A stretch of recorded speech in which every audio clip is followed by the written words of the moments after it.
Hi, thank you for meeting me.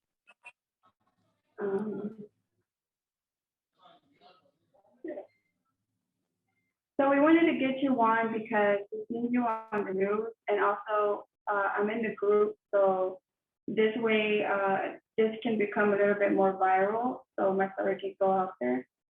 So a little bit about myself is that I've been in Mexico for a year and almost 6 months already. My kids are in Florida, which is something very difficult. And I'm aware, and like you are aware, you're a mother, I'm a mother, we both are DACA. So it's something really hard. I've seen how you were able to return back home. So it gave me hope. It's given me hope to continue to look for lawyers, put it on social media, to look for people to support me because now that I have people, I feel that, there's hope. Yeah, for sure. So, as many of you guys know, my story kind of went viral. I was deported on September 9th. My husband and I were both tricked on to getting on to the bridge and reassuring us that we would be able to go back to the States without any problem. But obviously that wasn't the case. We were both in Juarez for a week. And like you, we feared the worst, which was not to come back home to our kids, which is the most important thing. I think immigration really fails us in a way every single day on people that just give up hope. And like you've been there for a year and 6 months now. That's crazy. Like your story needs to be heard. Your voice needs to be heard. You with your kids, because I know that feeling of you just feeling helpless and just it's a horrible feeling. Like I really know what you're going through and it's awful, man. And I really feel so bad for you, but we need to ask our community to help us, to help you get over here back to your children. Because what they did to you was wrong and you need to go back. And I feel like maybe you need to explain to the public like what happened, how are you in Mexico? You mentioned you're a dreamer, like what happened?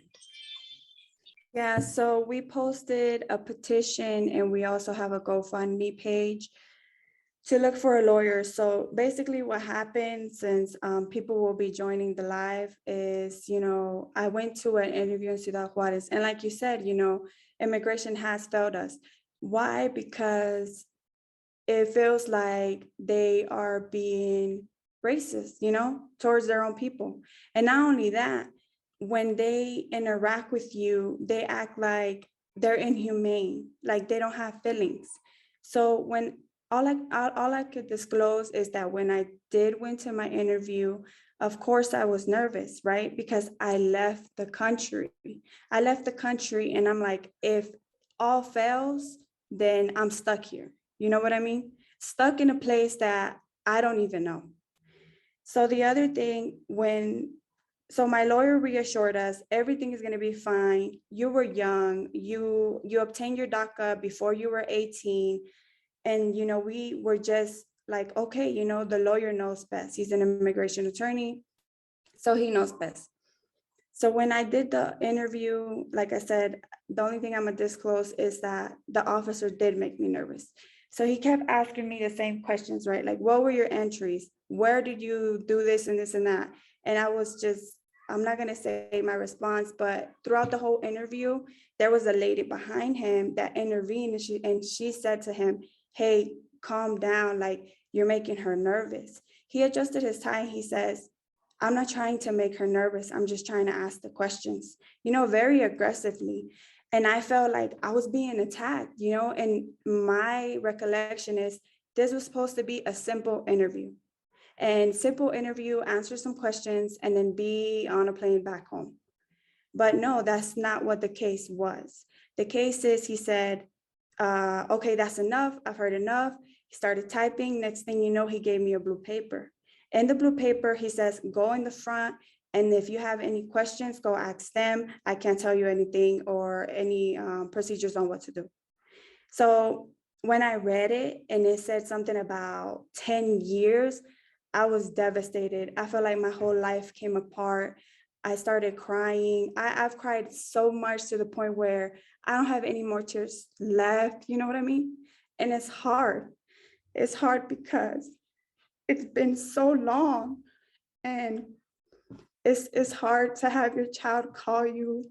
And I'm telling him, I'm gonna come back, you know? Like, I'll be there. Then I don't know. As a child, you don't want to traumatize them. You want to say, like, I'll be there, you know, I'm coming. But I know that I'm not gonna be there. But I just tell him that so he can be okay.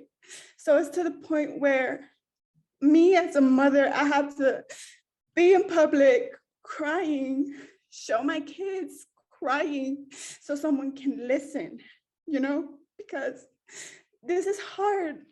Where I live, I have kids that are outside playing. You don't think I want those to be my kids, the ones I see playing? So it's hard. And then, you know, so it's to the point where one day I'm gonna have to be honest and tell them, like, I'm not coming back home. Why? Because I don't have no one fighting for me to bring me back home. But I'm looking for someone because I've seen so many cases recently with this DACA things going on, and they're like mistreating us to the point where, you know, you think like, what is happening? You know, and I've been here so long, just suffering, and I'm just sick of it. I don't know how much more of this I can take. So I wanted to talk to you because I know that you feel my pain, you know, being away from your children. That's the hardest thing you could ever do. And any little thing they call and, you know, they want their mom, just to see them cry and you can't help them, that's extremely hard. So I do want to thank you for coming on, but basically that's what happened. You know, I'm here. I'm waiting for someone to help me with my case because I don't know what else to do, you know, and I'm by myself. I completely understand that. And I understand what you're saying. Like, dude, your kids, like, I know that maybe to immigration, that doesn't matter, but man, they're never going to feel the pain that we feel because we're immigrants on both sides of the border. Not only in the United States are we immigrants, but we're immigrants in Mexico because we haven't been there in years, like years, you know? And I think immigration and the system in general fails us every day, but we can't let them take us.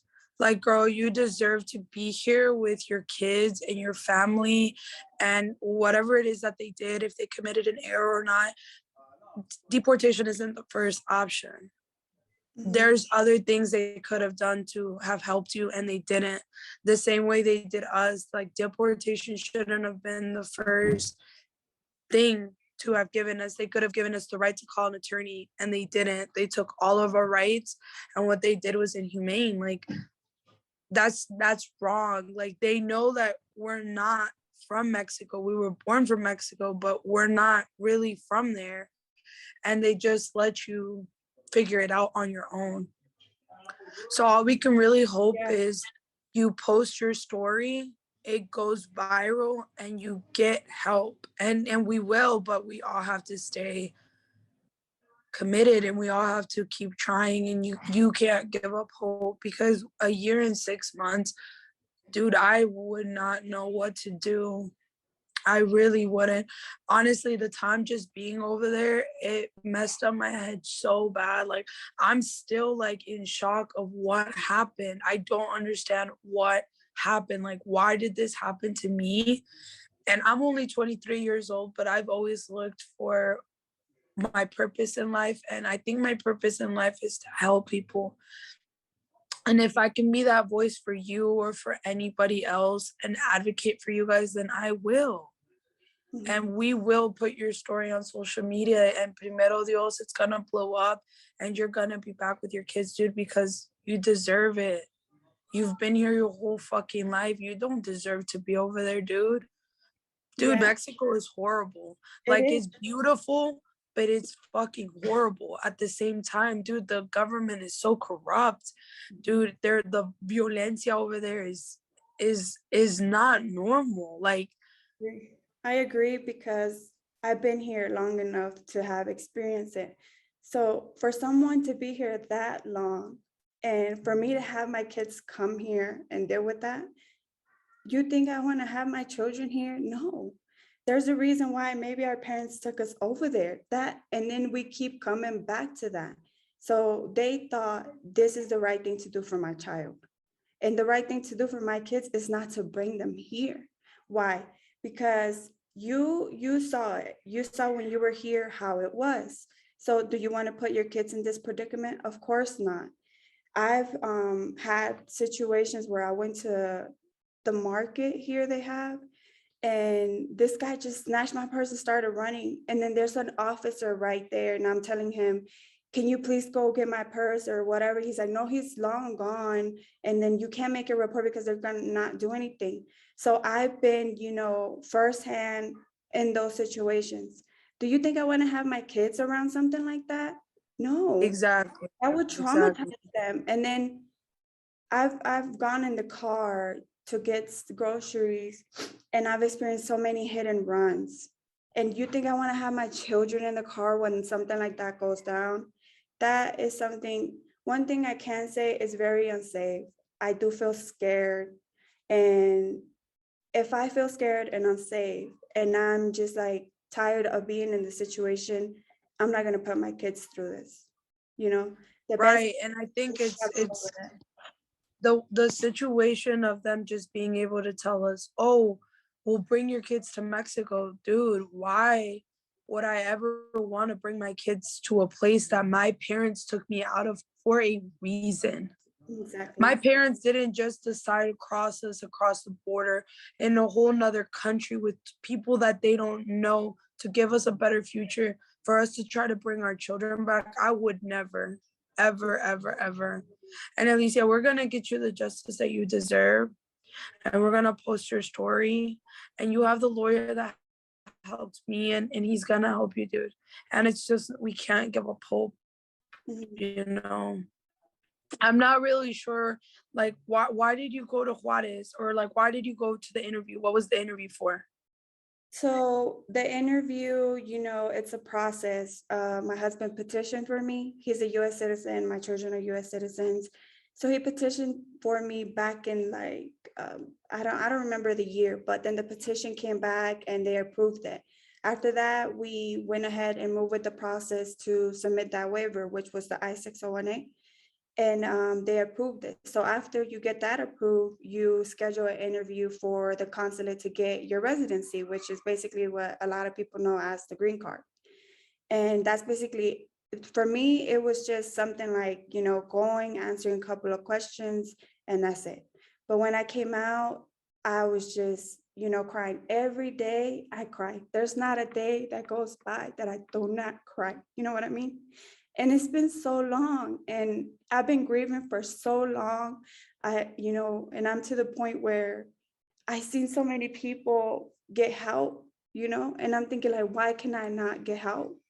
So it's to the point where I'm reaching out to social medias, to news, to, the people in Florida, the congressmen, the senator, because it's to the point where this is prolonged so much time. How much longer do I have to stay here for someone to actually, fight for me, fight for my case? Because I know that deep down, something was incorrect. Those 10 years that were applied are incorrect. Yeah, of course. And on top of that, you were a DACA recipient before you went. Like, Exactly. before you even went over. I don't know why. I mean, I don't know, man. I'm not a lawyer, but I don't understand why they send us to Juarez to go and do interviews. Like, I know my sister had to do that too, but like, why can't they do that in the States? Because if that petition would have gone wrong, dude, you still had your DACA. That Yeah. still protected you. So why did they have to do that? Like, why did they send you? Yeah, and before I left the country, you know, I was always up to date with everything. I renewed it. It's still valid. You know, it expires next year, but you know, I always keep up. Before I left, I was so excited. I was gonna come back, start my own company. I already had the articles in place. I was a well-known notary. I graduated from over there. So all my life is over there, you know? And then how am I gonna bring my kids to a life that I don't even recognize? And it's not, and like I said, like going back, it's unsafe. I'm not gonna keep them here. So us being separated, them calling, crying, devastated, like how much longer do we have to take this, you know? And we always try to do the things the right way, the right way. Exactly, because dude, you've been over there for a year and 6 months. You could have crossed the border again illegally, but you're over there sticking it out so that you can give your kids a better future. Like, dude, if that doesn't say anything, it's just that I really don't understand. I don't understand, dude. Like, I really don't. Like, you had your DACA to protect you. If the interview would have been here in the States, you wouldn't have gotten deported. They could have denied you it. That's fine, but you still had DACA to protect you here. Like, that doesn't make sense. So I think, look, what we can do is continue to reach out to social media. Social media is so big because we can media pressure these people and letting you back in, doing the right thing, man. Because I mean, your whole life is here. So we're gonna post your story.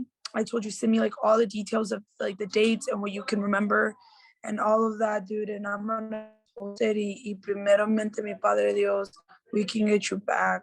And I mean, I'm gonna tell you the same thing that they told me. I don't know how long it's gonna take. You don't know how long it's gonna take.